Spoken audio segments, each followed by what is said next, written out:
자카르타의 태양은 아스팔트 위에서 아지랑이를 피워 올렸다.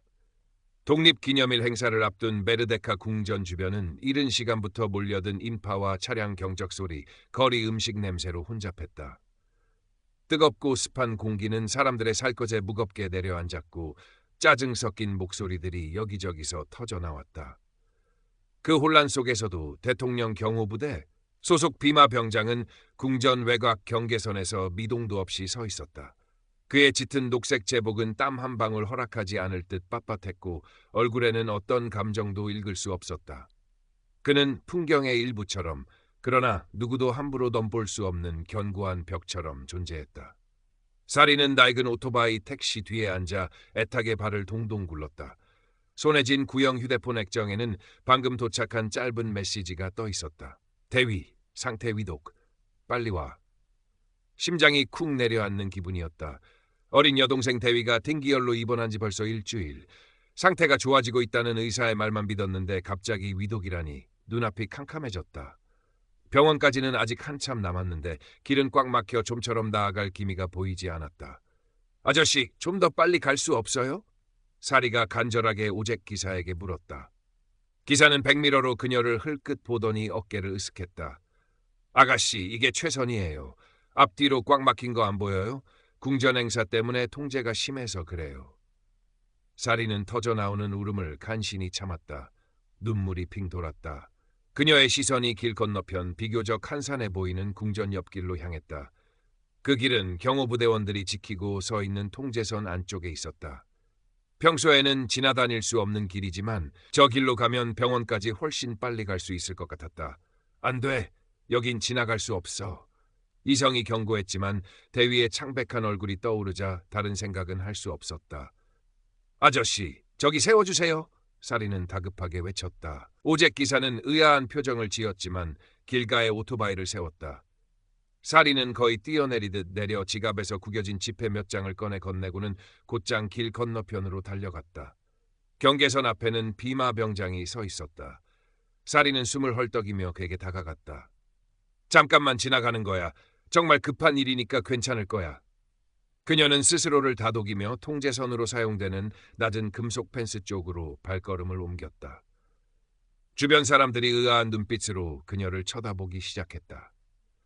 사리가 펜스를 넘어 안쪽으로 한 발짝 들어서는 순간 그림자처럼 서 있던 비마 병장이 기계적인 움직임으로 그녀의 앞을 막아섰다. 어떤 소리도 표정 변화도 없었지만 그의 온몸에서 뿜어져 나오는 위압감은 사리를 압도하기에 충분했다. 비마는 아무 말 없이 손짓으로 돌아가라고 지시했다. 그의 눈빛은 감정 없이 차가웠다. 죄송합니다. 정말 급해서 그래요. 사리는 떨리는 목소리로 말을 꺼냈다. 눈물이 금방이라도 쏟아질 것 같았다. 제 동생이 병원에 입원했는데 지금 위독하다고 연락받았어요. 이 길로 가면 빨리 갈 수 있을 것 같아서 제발 잠깐만 지나가게 해주세요. 그녀는 두 손을 모아 빌었다. 비마 병장은 미동도 하지 않았다. 그의 시선은 사리의 얼굴이 아닌 그녀 너머의 허공 어딘가를 향해 있는 듯했다. 그는 다시 한번 손짓했다. 돌아가라는 더 단호하고 위협적인 몸짓이었다. 주변의 웅성거림이 더 커졌다. 저 여자 뭐 하는 거야? 미쳤나 봐. 저긴 군인들 통제구역인데 무슨 사정인지는 몰라도 저러면 안 되지. 몇몇 사람들은 휴대폰을 꺼내 이 광경을 촬영하기 시작했다. 플래시가 터지는 소리가 사리의 신경을 날카롭게 찔렀다. 수치심과 절박함이 뒤섞여 머릿속이 하얗게 변하는 것 같았다. 정말이에요. 거짓말 아니에요. 제발 시간이 없어요. 사리는 거의 울부짖듯 말했다. 그녀는 비마 병장의 옆으로 어떻게든 비집고 지나가려 몸을 움직였다. 그 순간 균형을 잃고 비틀거리며 그녀의 팔이 비마 병장의 단단한 팔에 부딪혔다. 하트! 처음으로 비마 병장의 입에서 나온 말이었다. 낮고 감정이 실리지 않았지만 그 어떤 고함보다 더 위협적으로 들리는 명령이었다. 그는 엘리가 더 이상 움직이지 못하도록 한 걸음 더 다가섰다. 그의 몸에서 풍기는 엄격한 규율의 냄새, 햇볕에 달궈진 제복 냄새가 사리의 숨을 막히게 했다. 두려움이 온몸을 휘감았지만 동시에 억울함과 분노가 치밀어 올랐다. 왜 내 말을 믿어주지 않는 거지? 왜 이렇게 냉담한 거지? 동생이 죽어가고 있는데 비켜요. 사리는 자기도 모르게 소리쳤다. 그녀는 다시 한번 비마 병장을 밀치고 앞으로 나아가려 했다. 그것은 이성적인 판단이라기보다는 절망 속에서 터져나온 본능적인 몸부림이었다. 사리의 손이 다시 비마 병장의 제복에 닿으려는 순간 그는 더 이상 망설이지 않았다. 훈련된 그러나 조금의 망설임도 없는 움직임으로 그는 사리의 팔을 강하게 붙잡았다. 단단한 소나기의 힘에 사리는 숨을 헉 들이쉬며 비명을 질렀다. 악 놔요! 그녀는 붙잡힌 팔을 뿌리치려 발버둥쳤다. 하지만 비마 병장의 힘은 그녀가 감당할 수 있는 수준이 아니었다. 그는 사리의 저항을 가볍게 제압하며 그녀의 다른 팔마저 붙잡아 뒤로 꺾었다. 사리는 중심을 잃고 거친 아스팔트 바닥에 무릎을 꿇고 말았다. 뜨거운 열기가 무릎을 통해 옷 속으로 파고들었다. 이거 나 놓으란 말이야. 사리는 울부짖었다. 눈물이 봇물 터지듯 쏟아져 나왔다. 내 동생이 죽어간단 말이에요. 제발 병원에 가게 해줘요. 그녀의 절규는 주변의 소음을 잠시 삼켰다. 비마 병장은 사리의 울부짖음에도 아랑곳하지 않고 규정된 절차에 따라 그녀를 완전히 제압했다. 그의 얼굴에는 여전히 어떤 감정도 떠오르지 않았다. 그는 임무를 수행하는 기계처럼 보였다. 그의 눈빛은 흔들림 없이 정면을 향해 있었다. 마치 사리라는 존재는, 그녀의 절규는 그의 임무 수행에 있어 사소한 장애물일 뿐이라는 듯이. 주변은 숨막히는 침묵에 휩싸였다. 방금 전까지 웅성거리던 사람들은 충격과 불편함이 뒤섞인 표정으로 얼어붙었다. 몇몇은 여전히 휴대폰 카메라를 내리지 못하고 있었다. 아이를 데리고 구경하던 한 중년 여성, 라트나 부인은 급히 아이들의 눈을 가렸다. 길 건너편에서 음료수를 팔던 노점상 아구스 씨는 주먹을 쥐었다 펴며 안타까운 표정으로 발만 동동 굴렀다. 그는 사리가 오잭에서 내릴 때부터 불안한 눈빛으로 지켜보고 있었다. 사리는 더 이상 저항할 힘도 남지 않았다. 그녀는 제압당한 채 아스팔트 바닥에 엎드려 흐느꼈다. 어깨가 가늘게 떨렸다. 안 돼, 대위. 언니가 미안해. 늦었어. 절망적인 중얼거림이 젖은 아스팔트 위로 희미하게 퍼져나갔다. 그녀의 낡은 가방 옆구리에 붙어있던 동생 대위가 서툰 솜씨로 그려준 꽃그림 스티커가 흙먼지에 더러워져 있었다. 얼마 지나지 않아 요란한 사이렌 소리와 함께 경찰 오토바이 2대가 현장에 도착했다. 헬멧을 쓴 경찰관들이 신속하게 다가왔다. 비마 병장은 간결하고 딱딱한 목소리로 상황을 보고했다. 통제구역 무단 침입 및 경호인력 지시 불응, 저항. 그의 보고에는 사리의 절박한 사정에 대한 언급은 단 한마디도 없었다. 그는 그저 규정에 따라 사실만을 전달할 뿐이었다. 경찰관들은 비마 병장에게서 사리를 인계받았다. 그들은 거칠게 하지만 기계적인 동작으로 사리의 팔을 잡아 일으켜 세웠다. 사리는 더 이상 저항하지 않았다. 그녀의 눈은 초점을 잃고 텅 비어 있었다. 온몸에 힘이 빠져나간 듯 그녀는 경찰관들에게 거의 끌려가다시피 했다. 경찰 오토바이 쪽으로 끌려가면서 사리는 마지막 힘을 다해 고개를 돌려 비마 병장을 바라보았다. 그녀의 눈빛에는 원망과 간절함 그리고 깊은 절망이 뒤섞여 있었다. 하지만 그녀의 시선은 비마 병장의 눈과 마주치지 못했다. 그는 이미 자신의 원래 위치로 돌아가 있었다. 조금의 흐트러짐도 없는 부동 자세, 마치 방금 전에 소라는 존재하지 않았던 일이라는 듯이. 그의 시선은 여전히 정면의 허공, 아마도 메르데카 궁전의 어느 지점을 향해 고정되어 있었다. 그의 굳게 담은 입술과 미동 없는 눈빛에서는 어떤 생각이나 감정도 읽을 수 없었다. 그는 다시 자카르타의 뜨거운 풍경 속 일부가 되었다. 넘을 수 없는 벽, 움직이지 않는 상징. 사리는 경찰 오토바이 뒷좌석에 태워졌다. 그녀가 앉았던 자리에는 그녀가 흘린 눈물 자국과 약간의 흙먼지만이 남아 있었다. 오토바이는 사이렌을 울리며 복잡한 인파 속으로 사라졌다. 사건은 순식간에 끝났다. 구경하던 사람들은 언제 그런 일이 있었냐는 듯 다시 웅성거리며 흩어지기 시작했다. 몇몇은 방금 찍은 사진이나 영상을 확인하며 서로 이야기를 나눴다. 정말 딱하게 됐네. 그래도 규칙은 규칙이지. 무슨 일이 있었던 걸까? 그들의 목소리에는 동정심보다는 호기심이나 가벼운 흥분이 더 많이 묻어났다. 라트나 부인은 착잡한 표정으로 아이들의 손을 꼭 잡고 서둘러 자리를 떴다. 아구스 씨는 깊은 한숨을 내쉬며 자신의 노점으로 돌아갔다. 그는 고개를 절레절레 저었다. 비마 병장은 여전히 그 자리에 서 있었다. 뜨거운 태양 아래 그의 짙은 녹색 제복은 더욱 짙어 보였다. 그의 이마에 땀방울이 맺혔는지 아니면 그저 햇빛의 반사인지 분간하기 어려웠다. 그는 자카르타의 소음과 혼란 속에서 홀로 침묵하는 섬처럼 존재했다. 그의 임무는 계속될 것이고 도시는 변함없이 흘러갈 것이다. 사리의 절규와 눈물은 이 거대한 도시의 무수한 소음 중 하나로 희미해질 뿐이었다. 이야기는 비마 병장의 무표정한 얼굴 혹은 그가 굳건히 서 있는 모습을 멀리서 비추며 아무런 해답도 위로도 없이 그저 차가운 현실의 단면만을 보여주며 끝을 맺었다. 자카르타의 하늘은 여전히 흐렸고 뜨거운 바람만이 그의 굳은 어깨를 스쳐 지나갔다. 사리가 경찰서 임시유치장에 앉아있던 것은 그로부터 몇 시간이 지난 후였다. 온몸은 땀과 눈물 그리고 아스팔트의 열기로 범벅이 되어 끈적였다. 무릎은 쓰리고 아팠지만 그보다 더 아픈 것은 가슴속 깊은 곳에서부터 차오르는 절망감이었다. 대위는 어떻게 됐을까? 내가 도착하지 못해서 그래서 더 나빠진 건 아닐까? 죄책감이 쇠사슬처럼 그녀의 목을 졸랐다. 저기요. 창살 너머로 젊은 경찰관이 그녀를 불렀다. 사리는 멍하니 고개를 들었다. 보호자 연락됐습니다. 곧 오실 겁니다. 그리고 동생분은 병원에서 연락 왔는데 고비는 넘겼다고 합니다. 지금은 안정된 상태라고 하네요. 순간 사리의 눈에서 다시 뜨거운 눈물이 왈칵 쏟아졌다. 안도감과 함께 밀려오는 허탈감. 다행이다. 정말 다행이다. 하지만 동시에 자신이 겪었던 그 끔찍했던 순간, 그 냉담했던 경호원의 얼굴, 사람들의 차가운 시선이 떠올라 몸서리가 쳐졌다.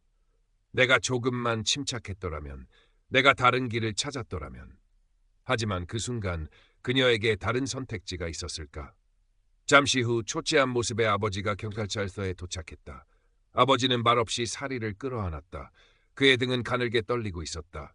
사리네는 아버지의 품에 안겨 어린아이처럼 흐느꼈다. 정말 죄송합니다. 소란을 피울 생각은 없었습니다. 딸 아이가 동생 걱정에 너무 경황이 없어서.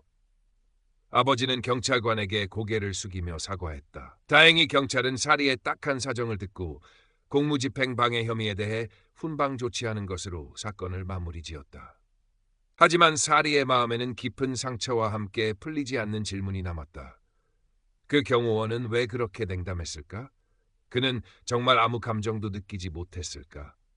아니면 그 역시 그 빳빳한 제복 아래 자신만의 이유와 고뇌를 감추고 있었던 걸까? 한편 그 시각 비마 병장은 여전히 메르데카 궁전 앞 자신의 자리를 지키고 있었다. 교대 시간이 다가오고 있었다. 그의 얼굴은 여전히 무표정했지만 그의 마음속에는 아주 희미한 파문이 일고 있었다. 아까 그 여자의 절규, 동생이 죽어간다는 외침이 귓가에 맴돌았다. 물론 규율은 규율이고 임무는 임무다. 예외를 허용하기 시작하면 시스템은 무너진다. 그는 수많은 훈련과 실제 상황을 통해 그것을 뼈저리게 배웠다. 감정에 휘둘리는 순간 더 큰 위험이 닥칠 수 있다는 것을. 하지만 그의 마음 한구석, 아주 깊은 곳에서는 다른 목소리가 들려오는 것 같기도 했다. 만약 그 여자의 말이 사실이었다면? 만약 정말 그녀의 동생이 위급한 상황이었다면? 자신의 냉정한 판단이 돌이킬 수 없는 결과를 낳았을 수도 있다는 가능성. 그는 그 생각을 애써 지워버렸다. 자신의 임무는 국가와 대통령을 보호하는 것, 개인의 사정까지 고려할 여유는 없다. 그것이 그가 선택한 길이고 그가 짊어져야 할 무게였다.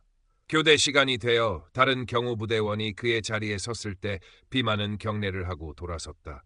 그의 걸음걸이는 여전히 절도 있었지만 평소보다 조금 더 무겁게 느껴지는 것은 기분 탓일까? 그는 막사로 돌아가는 길에 잠시 멈춰서서 아까 소동이 벌어졌던 자리를 바라보았다. 아스팔트 위에는 아무런 흔적도 남아있지 않았다. 마치 아무 일도 없었던 것처럼. 그는 주머니에서 휴대폰을 꺼냈다. 잠금 화면에는 아내와 어린 딸이 환하게 웃고 있는 사진이 있었다. 그는 사진을 잠시 바라보다가 다시 휴대폰을 주머니에 넣었다. 그리고 아무 일 없었다는 듯 막사를 향해 발걸음을 옮겼다. 그의 등 뒤로 자카르타의 밤이 소리 없이 내려앉고 있었다. 사리와 아버지는 택시를 타고 병원으로 향했다. 차창 밖으로 빠르게 지나가는 자카르타의 야경은 그녀에게 아무런 감흥도 주지 못했다. 그녀는 그저 빨리 대위를 보고 싶다는 생각뿐이었다. 병실 문을 열자 링거를 맞고 잠들어 있는 대위의 모습이 보였다. 창백하긴 했지만 숨소리는 한결 편안해 보였다. 사리는 침대 옆에 주저앉아 대위의 작은 손을 잡았다. 따뜻한 온기가 느껴졌다. 괜찮아, 대위야. 언니가 왔어. 그녀는 속삭이며 동생의 머리카락을 부드럽게 쓸어 넘겼다. 눈물이 다시 흘러내렸지만 이번에는 안도와 미안함이 뒤섞인 눈물이었다. 그날 밤 사리는 대위의 침대 옆 간이의자에 웅크리고 앉아 잠이 들었다.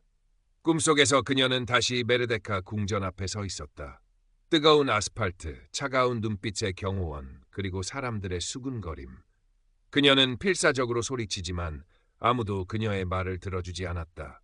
그녀는 그 자리에서 벗어나려 발버둥 쳤지만 보이지 않는 벽에 가로막힌 듯 꼼짝할 수 없었다. 식은땀을 흘리며 잠에서 깨어났을 때 창밖은 이미 희미하게 밝아오고 있었다. 다음 날 아침, 의사는 대위의 상태가 많이 호전되었다고 하고 말했다. 며칠 더 입원해 경과를 지켜봐야 하지만 큰 고비는 넘겼다는 희소식이었다. 사리는 그제야 가슴을 쓸어내렸다. 퇴원 수속을 밟으며 사리는 다시 한번 어제의 일을 떠올렸다. 그 경호원, 비마 병장. 그의 이름은 경찰서에서 얼핏 들었던 것 같다. 그녀는 그를 원망해야 할까?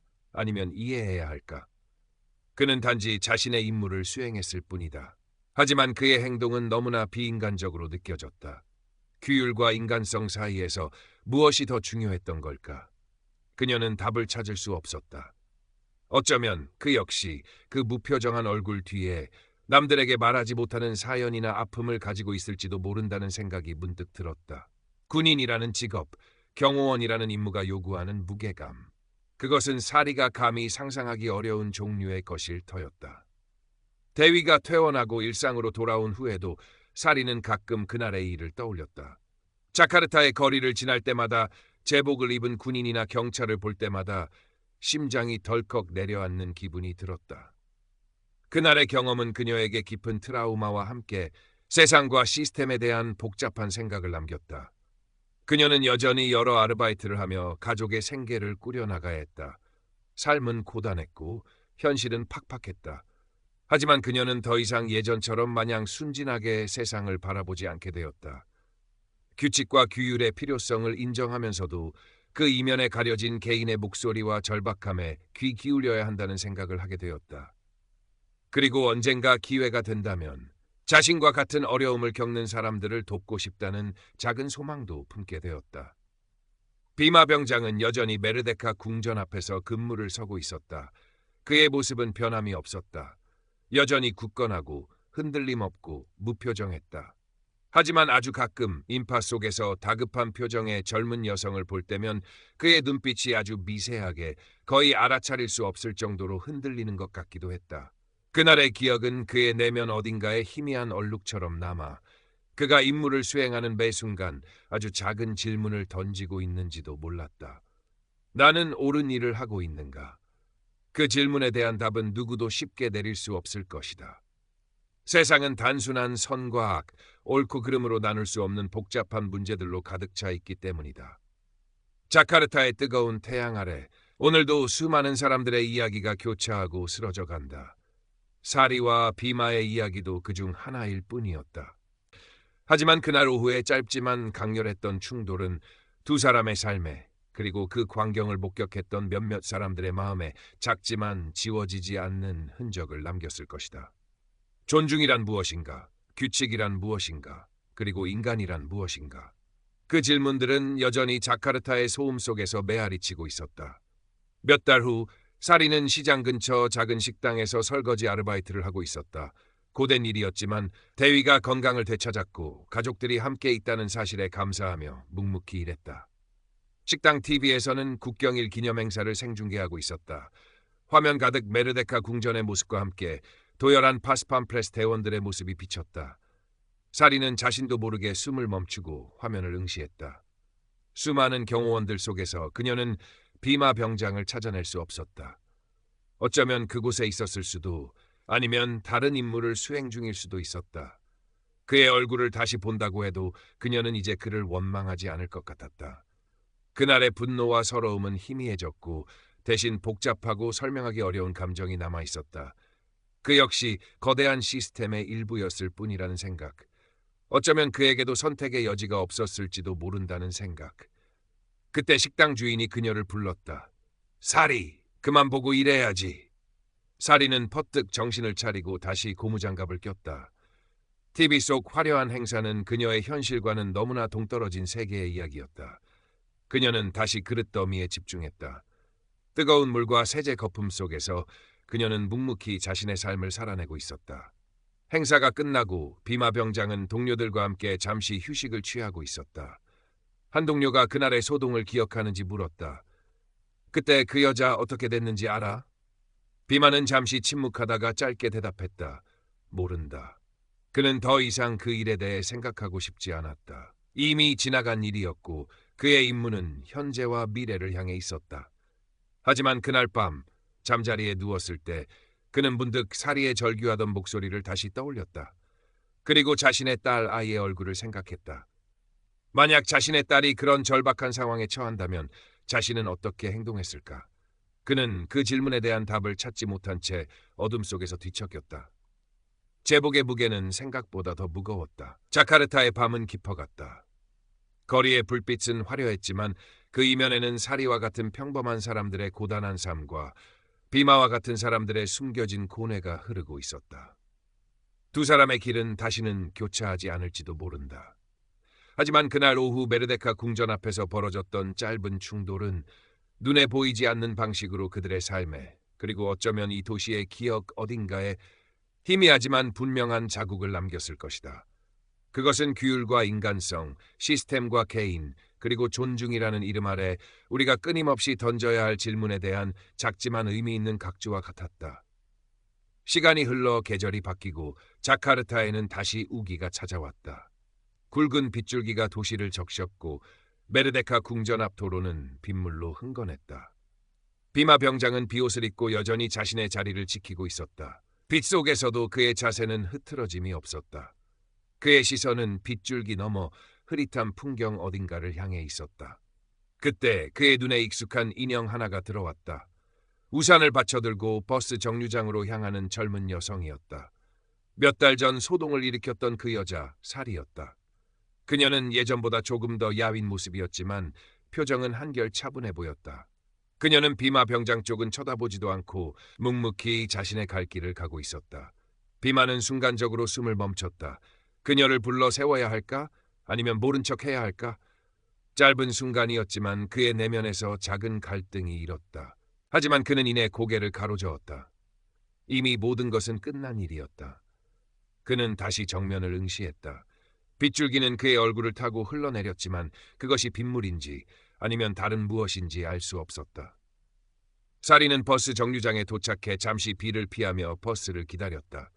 그녀는 무심코 궁전 쪽을 바라보았다. 빗속에 서 있는 경호원의 실루엣이 보였다. 그가 비마 병장인지 아닌지는 알 수 없었다.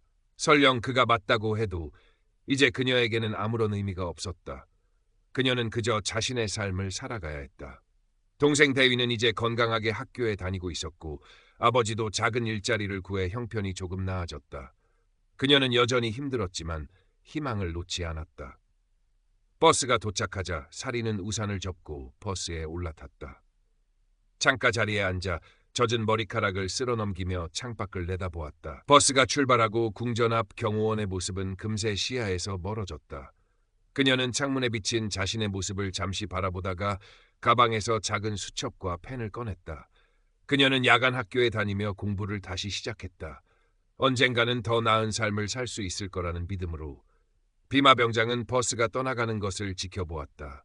그의 마음속에는 형언할 수 없는 복잡한 감정이 남았다. 안도감일까? 아니면 미련일까? 그는 알 수 없었다. 다만 그녀가 무사히 자신의 삶을 살아가고 있다는 사실이 아주 조금은 다행이라는 생각이 들었다. 그는 다시 자신의 임무에 집중했다. 빗소리만이 그의 곁을 지키고 있었다. 자카르타의 비는 그칠 줄 몰랐다. 도시는 빗물에 씻겨 내려갔지만 사람들의 기억과 상처까지 씻어낼 수는 없었다. 사리와 비마, 두 사람의 이야기는 그렇게 각자의 길 위에서 계속되고 있었다. 서로 다른 위치에서 서로 다른 무게를 짊어진 채. 그리고 그들의 이야기는 눈에 보이지 않는 이 도시의 거대한 서사 속에서 또 하나의 질문을 던지고 있었다. 우리는 어떻게 서로를 존중하며 함께 살아갈 수 있을까? 그 질문에 대한 답은 아마도 이 도시의 비가 그친 뒤에도 계속해서 찾아나가야 할 것이다. 몇 년의 세월이 더 흘렀다. 자카르타는 더욱 번화해졌고 메르데카 궁전 주변은 여전히 엄숙한 분위기를 유지하고 있었다. 비만은 이제 병장이 아닌 부사관이 되어 있었고 현장 근무보다는 후배들을 교육하고 관리하는 역할을 더 많이 맡게 되었다. 그는 여전히 엄격하고 원칙을 중시했지만 예전과 같은 냉담함 대신 경험에서 우러나오는 노련함과 약간의 여유가 엿보였다. 그는 가끔 신입대원들에게 규율의 중요성을 강조하면서도 동시에 예상치 못한 상황에 대처하는 유연성에 대해서도 이야기하곤 했다. 규정은 중요하지만 기계가 되어서는 안 된다. 상황을 판단하고 최선의 결정을 내려야 한다. 그 책임은 오롯이 자네들 자신에게 있다.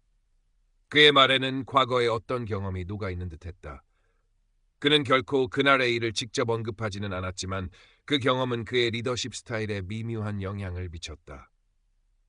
사리는 작은 온라인 쇼핑몰을 운영하며 제법 자리를 잡았다. 야간 학교를 졸업하고 작은 정부 지원금을 받아 사업을 시작했다. 쉽지 않은 과정이었지만 그녀는 특유의 성실함과 강인함으로 어려움을 헤쳐나갔다. 동생 대위는 대학생이 되어 디자인을 공부하고 있었다.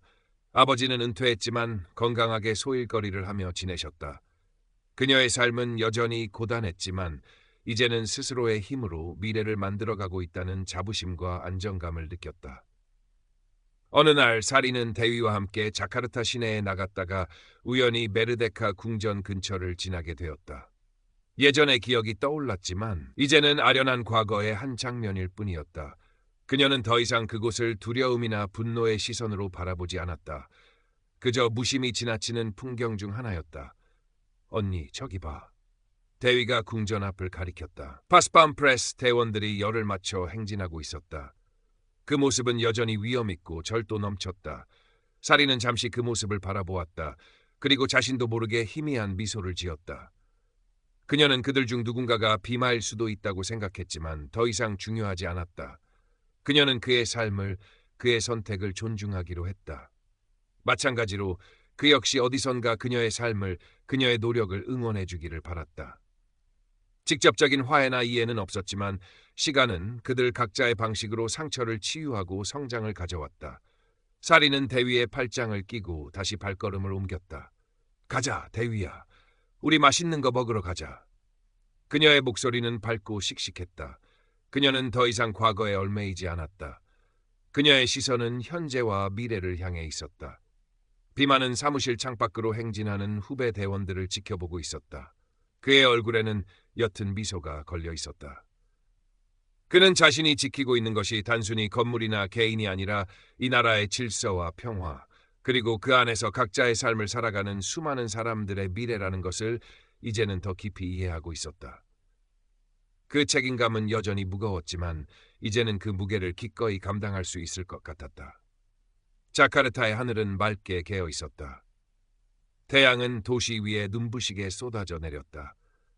사리와 비마 두 사람의 이야기는 이제 각자의 자리에서 새로운 장을 향해 나아가고 있었다.